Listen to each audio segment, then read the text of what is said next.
శ్రీమాత్రే నమః.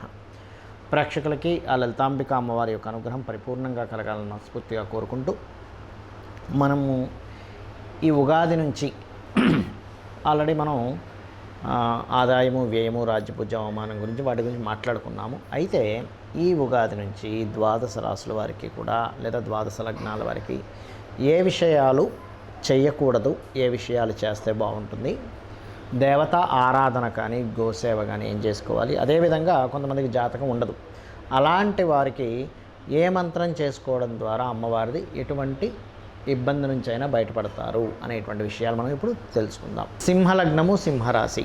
సింహం వారికి కనుక చూసుకున్నట్లయితే మీకు ఈ సంవత్సరం క్రోధినామ సంవత్సరంలో బాగుండాలి అంటే చూడండి, మన నిర్ణయాలే కదా ఏదైనా కూడా మనం బాగుండాలంటే మన నిర్ణయాలు వల్లే మనం బాగుంటాం. ఫస్ట్ డూస్ డోంట్స్లో డోంట్స్ చెప్తాను, ఏమి చేయకూడదో చెప్తాను. మనీ ఎవరికి పొరపాటును కూడా తొందరపడి ఇవ్వకండి. ఫైనాన్షియల్ మ్యాటర్స్ ఒకవేళ మీరు ఇవ్వవలసి వచ్చింది మీ సొంత వాళ్ళకే ఇవ్వాలి, తప్పదు. నేను ఇవ్వకపోతే ఎవరిస్తారు అనుకున్నప్పుడు మాత్రం మీరు దాన్ని రిటర్న్ ఎక్స్పెక్ట్ చేయకండి. రిటర్న్ అనేది అస్సలు ఎక్స్పెక్ట్ చేయకుండా ఇచ్చే ముందు మీరు ఒకటే గుర్తుపెట్టుకోండి, ఓం గం గణాధిపతయే నమః అనే నామస్మరణ చేయండి. ఖచ్చితంగా ఆ గణపతి మిమ్మల్ని కాపాడుతాడు. అలాగే కొంచెం పార్ట్నర్స్ని ఎంపిక చేసుకునేటప్పుడు రెండో పాయింట్ ఏంటంటే, మనం ఒక్కోసారి ఏమైపోతుంది, పార్ట్నర్స్ని ఎంపిక చేసుకునే విషయంలో పప్పులో కాలేస్తాం. అర్రే ఇలాంటి పార్ట్నర్ని ఎంపిక చేసుకున్నాం ఏంటి, జీవిత భాగస్వామి కావచ్చు, బిజినెస్ పార్ట్నర్ కావచ్చు, వ్యాపార సంబంధించినటువంటి భాగస్వామి కావచ్చు, తప్పుగా మనం ఎంపిక చేస్తాం. వాళ్ళ పనులన్నీ స్లో అవుతుంటాయి. కాబట్టి ఈ విషయంలో చాలా జాగ్రత్తగా ఉండండి. రెండవది. ఇక మూడవది, కాస్త వాహనం మీద వెళ్ళేటప్పుడు కొద్దిగా నీటి ప్రదేశాలకు వెళ్ళినప్పుడు, పర్టికులర్గా వాటర్ ప్లేసెస్కి వెళ్ళినప్పుడు చాలా చాలా చాలా జాగ్రత్తగా ఉండండి. గుర్తుపెట్టుకోండి, ఇవి మీకు బాగా కలిసి వస్తాయి. ఇక అంటే ఈ జాగ్రత్తలు తీసుకోండి. కలిసి వచ్చేవి చెప్తాను ఇప్పుడు. జాగ్రత్తలు ఏమేమి తీసుకోవాలి, నీటి ప్రదేశాలు వెళ్ళకూడదని చెప్పాను. కలిసి వచ్చేవి చెప్తాను ఇప్పుడు. గుర్తుపెట్టుకోండి ఏమిటది అంటే, ఒకటి, మీకు ఈ సంవత్సరం ఏదైనా ఒక ప్రాపర్టీ ప్లాన్ చేసుకొని కొన్నారంటే అది మీ భవిష్యత్తును మారుస్తుంది, అద్భుతమైన దిశగా మారుస్తుంది. ఒకటి, ఏదైనా కొన్నా లేదా ఏదైనా విద్య నేర్చుకున్నా ఈ సంవత్సరం మీ జీవితాన్ని మలుపు తిప్పుతుంది. గుర్తుపెట్టుకోండి.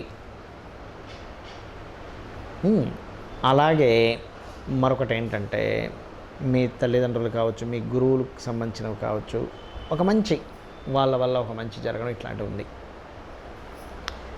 ఇక మరొక విషయం ఏంటంటే, ఇక్కడ వాహన రంగాల్లో ఉంటారు, వాళ్ళకి వాహనం మూలంగా ధనయోగం ఉంది, లేదా కన్స్ట్రక్షన్ మూలంగా ధనయోగం ఉంది, లేదా ఆర్గానిక్ ఫార్మింగ్ ద్వారా ధనయోగం ఉంది. అంటే భూమిని ఆశ్రయించుకొని వాస్తు మన వాహనాన్ని సంబంధంగాను, భూమి, వాహనము వీటిని ఆశ్రయించి ఎవరైతే వ్యాపారాల్లో ఉంటారో వాళ్ళకి నిజంగానే వాళ్ళ జన్మజాతకాల్లో ఏమని నాకు దీనివల్ల ధనయోగం ఉంది అనుకునేటువంటి వారికి, సింహరాశి వారికి ఆర్ సింహలగ్నం వారికి ఇదొక గొప్ప అవకాశం. ఇక మీరు చేయవలసిన దేవతారాధన ఏమిటి, దత్తాత్రేయుని యొక్క ఆరాధన. జయ గురుదత్త, శ్రీ గురుదత్త అనుకోండి, అన్ని విజయాలు ఉంటాయి. నూనె దానంగా ఇవ్వండి, నువ్వులు దానంగా ఇవ్వండి. వివాహ సంబంధాలు కుదరకపోతే, మనీ బాగా స్ట్రక్ అయిపోతుందండి, ఓం గం గణాధిపతయే నమః అనుకుంటూ గరికతో పూజ చేయండి. అద్భుతమైనటువంటి రిజల్ట్స్ మీరు చూస్తారు. మరి చాలామందికి జాతకాలు ఉండవు. అంటే వాళ్ళు పూర్వం ఏంటంటే వాళ్ళు నోట్ చేసేవారు కాదు, ఒకవేళ నోట్ చేసినా మిస్ అవ్వచ్చు. కాబట్టి ఏంటి, వాళ్ళకి లగ్నం తెలియదు, నక్షత్రం తెలియదు, రాశి తెలియదు, ఎప్పుడు పుట్టారో తెలియదు. మరి వారికి ఏమిటి, మరి అలాంటి వారికి కూడా ఉందా జ్యోతిష్ శాస్త్రంలో అంటే, అమ్మవారిని కనుక మీరు పట్టుకున్నట్లయితే మీ జాతకం ఎలా ఉన్నా సంబంధం లేదండి. జాతకం ఎట్లా ఉన్నా, ఏళ్ళనాడు శని నడుస్తున్నా, సర్పదోషాలున్నా, ఏ దోషం ఉన్నా ఏం కాదు. అయితే దానికి పర్టికులర్ ప్రాబ్లంకి పర్టికులర్గా ఏ మంత్రం చేసుకోవాలో చెప్తాను. ఇది కనుక మీరు చేసుకోగలిగితే, నాకు ఈ ప్రాబ్లం ఉందండి, అమ్మవారిది ఈ మంత్రం చేసుకోగలిగితే అమ్మవారే రక్షిస్తుంది, మీరేమి టెన్షన్ పడక్కర్లేదు. గుర్తుపెట్టుకోండి ఏమిటది చెప్తాను. ఒకటి, మీకు మీరుగా ఎదగలేకపోతున్నారు అనుకుందాం, కాసేపు ఎన్నో సంవత్సరాల నుంచి ఇదే ప్రాబ్లం అండి నాకు అని అనుకున్నప్పుడు మీరు చేయవలసింది ఏమిటి అంటే, ఒకటే గుర్తుపెట్టుకోండి, రక్షణ కావాలి. ఎదగాలంటే ఎవరు కావాలి, ఇప్పుడు చూడండి, ఎవరినైనా ఒక పెరగాలి విశ్వంలో చూడండి, ఒక పక్షి, చిన్న పిల్ల పక్షి పెరగాలంటే ఏంటి, తల్లి ఫీడింగ్ ఇస్తూ ఉంటుంది. జీవుల్లో కూడా మనుష్యుడు కనుక ఒక స్టేజ్ వరకు రావాలంటే తల్లి నిత్యము చూసుకుంటూ ఉంటుంది. అంటే ఏంటి? శ్రీమాత్రే నమః. ఇది చేసుకోండి చాలు, ఇంకేం అక్కర్లేదు. మీకు ఒక రక్షణ ఏర్పడుతుంది. సరేనండి, పెరిగాను, నాకు ఇక్కడ మరి సంపాదన కావాలి కదండి అన్నప్పుడు ఒకటే గుర్తుపెట్టుకోండి. ఓం ధర్మాధార ధనాధ్యక్ష ధనధాన్య వివర్ధిని, ఈ మంత్రం చేసుకోండి చాలు. లేదు ఓం సంపత్కరై సమారూఢ సింధుర వ్రజసేవితాయ నమః, ఏ మంత్రమైనా గుర్తుపెట్టుకోండి. మినిమం 40 మినిట్స్ చేయాలి మినిమం. ఇంకా మ్యాక్సిమం మీ ఇష్టం, మీ భక్తి మీ ఇష్టం, మీ యొక్క భక్తి అంతా కూడా గుర్తుపెట్టుకోండి. అలాగే మరి నాకు నేను ఏ మాట మాట్లాడినా నాకు మిస్కమ్యూనికేషన్స్ అవుతున్నాయండి, నాకేంటో అర్థం కావట్లేదు, సహకరించే వాళ్ళు లేరు, నాకు అసలు బ్రతకాలం లేదు, ఎవరితో మాట్లాడినా ఎవరిని కదిపినా నా తప్పు చూపిస్తున్నారు, మరి దీనికి ఏమిటి అంటే దీనికి అద్భుతమైన మంత్రం ఉంది లలిత సహస్రనామాల్లో. అదేమిటి అంటే ఓం కర్పూర వీటికామోద సమాకర్ష దిగంతరాయై నమః. రైట్. మరి కొంతమందికి ఇల్లు కట్టుకుందాం అనుకుంటారు. మరి ఈ సంవత్సరమైనా అవుతుందో లేదో, కనీసం ఇల్లు కట్టుకోగలనో లేదో, స్థలం కొనుక్కోగలనో లేదో, మరి ఇంట్లో ఏదో వాస్తు దోషం ఉందండి, దీని పరిస్థితి ఏమిటి, నాకు ఎట్లాగో ఈ సంవత్సరం ఎలా గడవాలి నాకు అర్థం కావట్లేదు అనుకున్నప్పుడు ఒకటే గుర్తుపెట్టుకోండి. ఇంట్లో వాస్తు దోషం ఉందనుకోండి, మణిద్వీప వర్ణన చదివిపించండి. మీరు చదవలేరు, కనీసం వినండి సరిపోతుంది. లేదు ఇల్లు కట్టుకోవాలనుకుంటున్నాను, ఇంట్లో ఉన్న దోషాలు కూడా పోవాలనుకుంటే ఒకటే గుర్తుపెట్టుకోండి.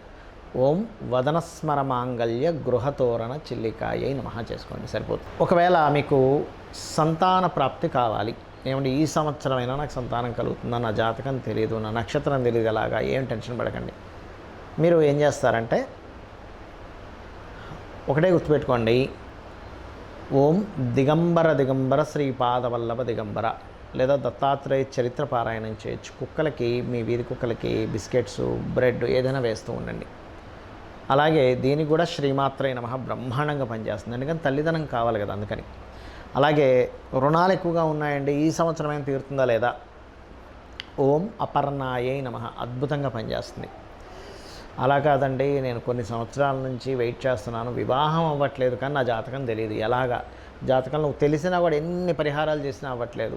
భక్తిగా కనుక మీరు భక్తి శ్రద్ధలతో అమ్మవారిని తలుచుకొని, అమ్మ నాకు వివాహం అవ్వాలి, నువ్వు ఉన్నావు నాకేంటని చెప్పి మీరు కనుక చేయగలిగితే ఏ మంత్రం ఏమిటి అని చెప్పి చూసుకున్నట్లయితే కామేశబద్ధ మాంగళ్య సూత్రశోభిత కందరాయై నమః. మరొక కొంతమందికి వివాహం అయింది కానండి, మాటికి గొడవలు అవుతున్నాయి అన్నప్పుడు మీరు శివకామేశ్వరాంకస్త శివాస్వాధీన వల్లభాయై నమః చేసుకోవచ్చు. లేదా మందస్మిత ప్రభాపూర మజ్జత్కామేశ మానస కూడా చేసుకోవచ్చు. అద్భుతంగా ఉంటుంది వాళ్ళ జీవితం అలా కనుక చేయగలిగితే. అలాగే మరి గండాలు ఉన్నాయండి, ఏం చేయాలి, నాకు ఫలానా గండం ఉందని చెప్పారు, ఆ గండం చెప్పారు, ఈ గండం, ఏం టెన్షన్ పడకండి. దుర్గా అమ్మవారు మిమ్మల్ని గండాల నుంచి బయటపడేస్తుంది. ఓం దుమ్ దుర్గాయ నమః గుర్తుపెట్టుకోండి. లేదా సుబ్రహ్మణ్యేశ్వర స్వామి అష్టకం చదువుకోవచ్చు.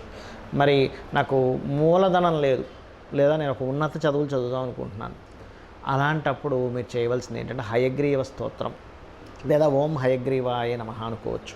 లేదా రాజరాజేశ్వరి అమ్మవారి యొక్క స్తోత్రం చేసుకోవచ్చు.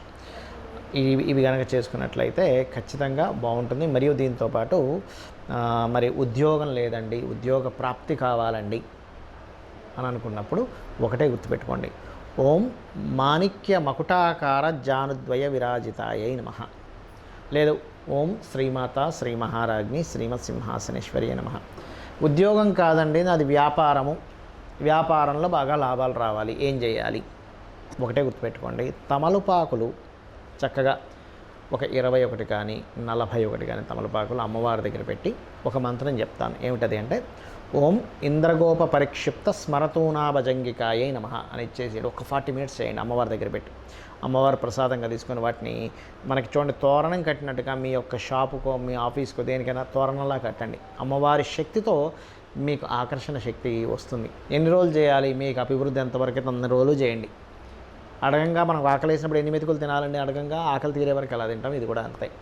మరి నేను విదేశాలకు వెళ్దాం అనుకుంటున్నానండి, నా జాతకంలో ఉందో లేదో నా జాతకం తెలియదు, మరి ఏమిటి, ఏ శక్తి నన్ను విదేశాలకు పంపిస్తుంది, ఆంజనేయ స్వామిని కనుక నిత్యము 2 పూటలు కనుక మీరు హనుమాన్ చాలీసా చెయ్యగలిగితే ఖచ్చితంగా మీరు విదేశీ యోగం కలుగుతుంది, అందులో ఎటువంటి సందేహం లేదు.